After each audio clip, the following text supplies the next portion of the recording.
Hello दोस्तों, आपका Radhe agro classes के ऑफिशियल यूट्यूब चैनल पर हार्दिक स्वागत है, अभिनंदन है। दोस्तों, आज हम डिस्कस करने वाले हैं लीची प्रोडक्शन के बारे में। तो दोस्तों, लीची को उपोष्ण कटिबंधीय फलों की रानी कहा जाता है, उच्च वाणिज्यिक फल के नाम से भी जाना जाता है।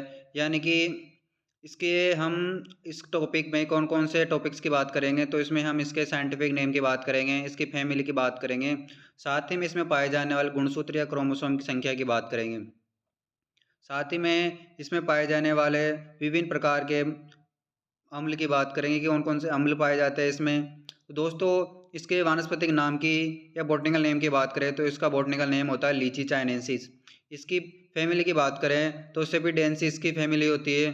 इसके क्रोमोसोम में गुणसूत्र संख्या की बात करें तो 2n = 30 इसके गुणसूत्र होते हैं। इसका ओरिजिन पहले से उत्पत्ति केंद्र क्या है? दक्षिणी चीन है, यानी कि इसका उत्पत्ति केंद्र क्या है दोस्तों? तो चीन है। 17वीं शताब्दी के दौरान भारत में लाया गया था। फलों में सर्वाधिक या मौजूद कौन सा अम्ल पाया जाता है दोस्तों? तो इसमें मैलिक एसिड पाया जाता है। विश्व में अगर इसके उत्पादन की बात करें तो विश्व में सर्वाधिक उत्पादन कहाँ पर होता है? तो चीन में या चाइना में इसका सर्वाधिक उत्पादन होता है। फलों की त्वचा का लाल रंग एंथोसायनिन के कारण होता है, यानी कि जो फल होते हैं उनका लाल रंग किसके कारण दिखाई देता है दोस्तों? तो वो एंथोसायनिन वर्णक के कारण दिखाई देता है। पुष्प का प्रकार बात करें, यानी कि इन्फ्लोरेंस की बात करें तो किस प्रकार का होता है? तो ब्रांचेड पेनिकल इसका पुष्पक्रम होता है, यानी कि साकेत पुष्पक्रम होता है।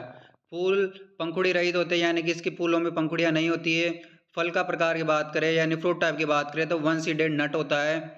खाने योग्य भाग की बात करें या ईटिंग पार्ट की बात करें तो एरिल इसका ईटिंग पार्ट होता है। बीजहीनता यानी कि बीज नहीं बनते, तो किसके कारण नहीं बनते दोस्तों? पार्थेनोकार्पी के कारण नहीं बनते। पार्थेनोकार्पी क्या होती है दोस्तों? पार्थेनोकार्पी वो होती है जिसमें जिसमें फलों का निर्माण बिना निषेचन के होता है, उसे पार्थेनोकार्पी कहा जाता है। खाने योग्य भाग कौन सा है दोस्तों? तो एरिलेस का। ये एक गैर क्लाइमेट्रिक फल है, यानी कि यह नॉन क्लाइमेट्रिक फल है। नॉन क्लाइमेट्रिक फल क्या होते हैं दोस्तों? जिनको तोड़ने के पश्चात, यानी कि फल वृक्ष से तोड़ने के पश्चात जिनको पकाया नहीं जा सकता, उन्हें नॉन क्लाइमेट्रिक फल कहा जाता है। यानी कि इनको फल वृक्ष से तोड़ने के बाद हम दोबारा से नहीं पका सकते। जितना पकना होता है दोस्तों, ये प्लांट में ही पकते हैं, उसके बाद इनको पकाया नहीं जा सकता। इनमें छठे वर्ष से फलन शुरू हो जाता है, यानी कि यह प्रोपगेशन के 6 ईयर्स बाद में इनका फ्रूटिंग स्टार्ट हो जाता है। अत्यधिक खराब होने वाला फलों की श्रेणी में आता है, यानी कि इसे ज़्यादा दिन तक स्टोर करके नहीं रखा जा सकता, यह जल्दी खराब हो जाता है।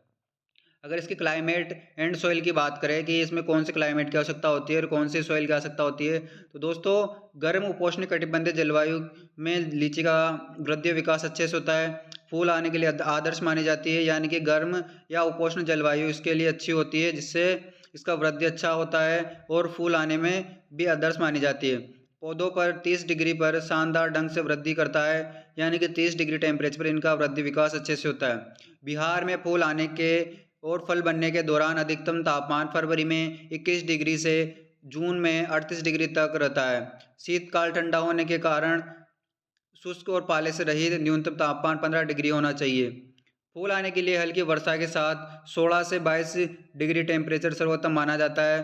फलन लगने के लिए मध्य आर्द्रता के साथ 18 से 24 डिग्री टेम्परेचर होना चाहिए। कटाई के दौरान या तेज धूप और सापेक्ष आर्द्रता के साथ 24 से 28 डिग्री टेम्परेचर होना चाहिए। अगर नए फ्लश के दौरान उच्च और भारी वर्षा के साथ 28 से 30 डिग्री टेम्परेचर होना चाहिए। नए फ्लश के दौरान उच्च रिलेटिव ह्यूमिडिटी और भारी वर्षा के साथ 28 से 30 डिग्री टेम्परेचर होना चाहिए। यदि तापमान 28 डिग्री से ऊपर और सापेक्षिक आर्द्रता 60 से कम है तो लीची के फलों के फल होते हैं दोस्तों फटने लग जाते हैं, यानी कि फलों के फटने की समस्या होने लग जाती है, क्रैकिंग की समस्या होने लग जाती है। अगर इसके हम सॉइल की बात करें तो सॉइल और सॉइल पीएच की बात करें तो इसमें किस प्रकार की सॉइल का यूज़ किया जाता है और साथ ही में इसमें किस प्रकार की मृदा का और मृदा पीएच का उपयोग किया जाता है, तो 5.5 से लेकर 7 पीएच वाली मृदाएं होती है इसके लिए उपयुक्त मानी जाती है और बलुई दोमट या चिकनी मृदाएं होती है इसके लिए सर्वोत्तम मानी जाती है। यानी कि इसके लिए कौन सी मिट्टी आवश्यकता होती है दोस्तों? तो बलुई दोमट मृदा या चिकनी मृदा आवश्यक होती है। और पीएच की बात करें तो 5.5 से 7 पीएच इसके लिए आवश्यक होती है। अगर इसके प्रवर्धन की बात करें तो इसमें कौन सा प्रोपगेशन मेथड यूज में लिया जाता है, यानी कि इसका प्रवर्धन विधि कौन सा है? तो 1 वर्ष पुरानी शाखाओं से एयर लेयरिंग या गुट्टी या मार्कोटेज लेयरिंग के द्वारा व्यावसायिक रूप से प्रवर्धन किया जाता है। यानी कि इसका प्रवर्धन कब किया जाता है दोस्तों? तो जुलाई से सितंबर के मध्य इसका प्रवर्धन किया जाता है। जब तापमान फूल आने के लिए आदर्श होता है तो नए फ्लश शुरू होने लग जाते हैं, तो नियंत्रित करने के लिए ग्रिडलिंग की जाती है। अगर इसमें वेराइटीज़ की बात करें दोस्तों, हम इसकी कौन कौन सी वेराइटीज़ है, तो स्वर्ण रूपा जो बीज रहित वेराइटी है, फलों के पटने सबसे अधिक प्रतिरोधी है, यानी कि इसमें फल पलटने की समस्या नहीं होती, यानी कि इसमें क्रैकिंग की समस्या नहीं होती है। भारत में विकसित पहली किस्म है ये दोस्तों। भारत में पहली विकसित किस्म कौन सी है, तो स्वर्ण रूपा है सबसे पहले विकसित किस्म है। नियमित फल देने वाली किस्मों की बात करें तो कौन सी है, तो शाही, गुलाब, सुगंधित और देहरादून, यह नियमित रेगुलर फ्रूटिंग करने वाले प्लांट्स की वेराइटीज़ है। अनियमित यानी इनरेगुलर फलन फलन किस्में होता है, तो चाइना वाली किस्में उसमें इनरेगुलर फ्रूटिंग होती है। अगर फल गुच्छ धारण करने वाले क्लोन की बात करें तो कौन सा है, तो शाही। अगर हम स्टेट वाइज बात करें तो कौन सी वैरायटी कहाँ पर उगाई जाती है, तो उसकी बात कर लेते हैं दोस्तों। हम बिहार और झारखंड की बात करें तो बिहार और झारखंड में कौन सी वैरायटीज़ लगाई जाती है, तो चाइना, देसी, पूर्वी, लेट बेदाना, मैकलिन, मुजफ्फरपुर रोज, सेंटेड, शाही, कस्बा, ये बिहार और झारखंड में उगाई जाने वाली वेराइटीज़ है दोस्तों। अगर हम ओडिशा की बात करें तो ओडिशा में कौन सी वेराइटीज़ उगाई जाती है, तो मुजफ्फरपुर, बम्बई, चाइना, यह हमारे ओडिशा स्टेट में उगाई जाने वाली वेराइटीज़ है। पंजाब और हरियाणा की बात करें तो ये सहारनपुर, देहरादून, कलकत्ता, मुजफ्फरपुर बीज रहित किस्में। कौन सी बीज रहित किस्में दोस्तों, ये सारी बीज रहित किस्में। और रोज, सेंटेड, ये भी हमारे बीज रहित किस्में। उत्तरांचल या उत्तराखंड की बात करें तो उत्तराखंड में रोज, सेंटेड, कलकतिया, अगेती और पचेती सीडलेस, ये हमारे उत्तराखंड में उगाई जाने वाली वेराइटीज़ है दोस्तों। उत्तरांचल को पहले पहले उत्तराखंड को उत्तरांचल कहा जाता था, लेकिन अब उत्तराखंड कहा जाता है। उत्तर प्रदेश की बात करें यानी यूपी की बात करें, यूपी में कौन सी वेराइटीज़ उगाई जाती है, तो सीडलेस अगेती, सीडलेस पचेती, अगेती बड़ा लाल, पचेती बड़ा लाल, कलकत्ता, रोज सेंटेड और देहरादून। पश्चिम बंगाल या वेस्ट बंगाल की बात करें तो मुजफ्फरपुर, चाइना, देसी पूर्वी, इलायची, अर्ली, इलायची लेट, बॉम्बे, गुती, बेदाना, पोटी, कल्याणी सिलेक्शन।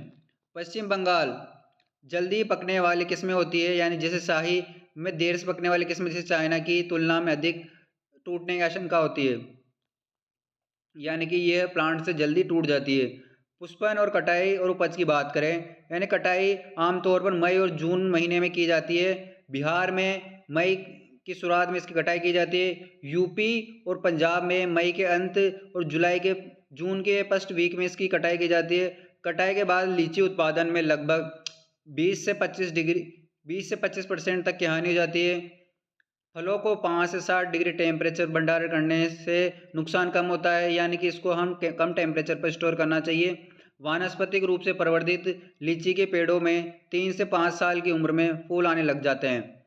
फूलों फलों को गुच्छों के रूप में काटा जाता है। पहले इन्हें ठंडा किया जाता है और फिर 0 डिग्री से लेकर 1 डिग्री सेंटीग्रेड पर संग्रहित किया जाता है। तो दोस्तों ये हमारी लीची क्रॉप थी, जिसके बारे में आज हमने डिस्कस किया। एक बार रिव्यू कर लेते हैं हमने क्या क्या पढ़ा आज। लीची इसका वानस्पतिक नाम होता है लीची चाइनेसिस। इसमें फैमिली कौन सी होती है, तो सेपेडियस की फैमिली होती है। इसके क्रोमोसोम संख्या कितने होते हैं, 30 के क्रोमोसोम संख्या होते हैं। इसका ओरिजिन पहले इसका होता है दक्षिणी चीन होता है। 17वीं शताब्दी भारत में आया था। सर्वाधिक इसमें अम्ल कौन सा पाया जाता है, तो मेलिक अम्ल पाया जाता है। इसके प्रोडक्शन की बात करें तो विश्व में सर्वाधिक प्रोडक्शन कहाँ होता है, तो चाइना में इसका सर्वाधिक प्रोडक्शन होता है। इसका लाल रंग किसके कारण होता है, तो एंथोसायनिन के कारण होता है। इसके ईटिंग पार्ट की बात करें तो ईटिंग पार्ट कौन सा होता है, तो एरिल इसका ईटिंग पार्ट होता है। इसमें बीजहीनता यानी कि सीडलेस किसके कारण होती है, तो पार्थिनोकार्पे के कारण होती है। नॉन क्लाइमेटिक फ्रूट है। फ्रूटिंग कब होती है, 6 ईयर्स बाद होती है। अत्यधिक खराब होने वाला फल है। और फल लगने के लिए मध्य आर्द्रता से 18 से 24 डिग्री टेम्परेचर होना चाहिए। और मिट्टी की बात करें तो कौन सी मिट्टी आवश्यक होती है इसमें दोस्तों, तो 5.5 से लेकर 7 pH वाली मिट्टी होती है, वो उपयुक्त मानी जाती है। बलुई, दोमट या चिकनी मिट्टी इसके लिए सर्वाधिक उपयोगी होती है।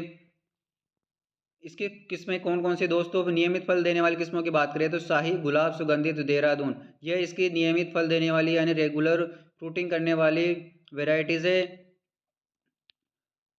यह दोस्तों हमारे जो स्टेट वाइज वेराइटीज़ है उसकी बात हमने कर ली है। अगर इसके बिहार में बात करेंगे कटाई कब की जाती है, यानी कि इसकी हार्वेस्टिंग कब की जाती है, तो मई की शुरुआत में की जाती है। यूपी में मई के अंत में, जून के फर्स्ट वीक में इसकी कटाई की जाती है। फलों को स्टोर कितने टेम्परेचर पर किया जाता है दोस्तों, तो फलों को 5 से 7 डिग्री टेम्परेचर पर भंडारित किया जाता है। और वानस्पतिक रूप से प्रवर्धित लीची के पेड़ों में 3 से 5 साल की उम्र में फूल आने लग जाते हैं, यानी कि वेजिटेटिव प्रोपेगेशन द्वारा 3 से 5 साल में इनमें फ्रूटिंग होने लग जाती है। तो दोस्तों ये हमारा टॉपिक खत्म हुआ। Thanks for watching, like and subscribe my official YouTube channel.